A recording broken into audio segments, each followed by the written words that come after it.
కేకేఆర్తో జరిగిన మ్యాచ్లో Lucknow super Giants అద్భుతమైన విజయాన్ని అందుకుంది. ఈ విజయంలో 21 ఏళ్ల యువ సంచలనం ముకుల్ చౌదరి కీలక పాత్ర పోషించాడు. కేవలం 27 బంతుల్లో 54 పరుగులతో విధ్వంసం సృష్టించి తన జట్టును 3 వికెట్ల తేడాతో గెలుపు తీరాలకు చేర్చాడు. 182 పరుగుల లక్ష్యంతో బరిలోకి దిగిన లక్నో 16 ఓవర్లు ముగిసేసరికి 128 పరుగులకే 7 వికెట్లు కోల్పోయి కష్టాల్లో పడింది. గెలవడం అసాధ్యమని భావించిన తరుణంలో ముకుల్ తన పవర్ఫుల్ బ్యాటింగ్తో కేకేఆర్ బౌలర్లను చిత్తు చేశాడు. ప్లేయర్ ఆఫ్ ది మ్యాచ్ అవార్డును కూడా అందుకున్నాడు. ముకుల్ చౌదరి ఇన్నింగ్స్లో 2 4లు, ఏకంగా 7 భారీ సిక్సర్లున్నాయి. ఇక 19 ఓవర్లో క్లాసిక్ ఓవర్సీస్ ప్లేయర్ అయిన కెమెరన్ గ్రీన్ బౌలింగ్ను చీల్చి చెండాడనే చెప్పాలి.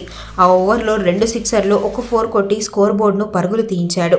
ఆఖరి ఓవర్లో మళ్లీ వైభవ్ అరోరా బౌలింగ్లోనే 2 సిక్సర్లు బాది తన హాఫ్ సెంచరీని పూర్తి చేసుకోవడమే కాకుండా లక్నోకు మరపురాని విజయాన్ని అందించాడు. ముకుల్ చౌదరి రాజస్థాన్ తరపున దేశావళి క్రికెట్ ఆడతాడు. ఐపీఎల్ 2026 వేలంలో ఈ కుర్రాడి కోసం లక్నో, రాజస్థాన్ మధ్య గట్టి పోటీ జరిగింది. చివరకు లక్నో 2.6 కోట్లకు కొనుగోలు చేసింది. డెత్ ఓవర్స్లో అత్యంత దూకుడుగా ఆడే ప్లేయర్గా ముకుల్కు గుర్తింపు ఉంది. ఆచి చికెన్ మసాలా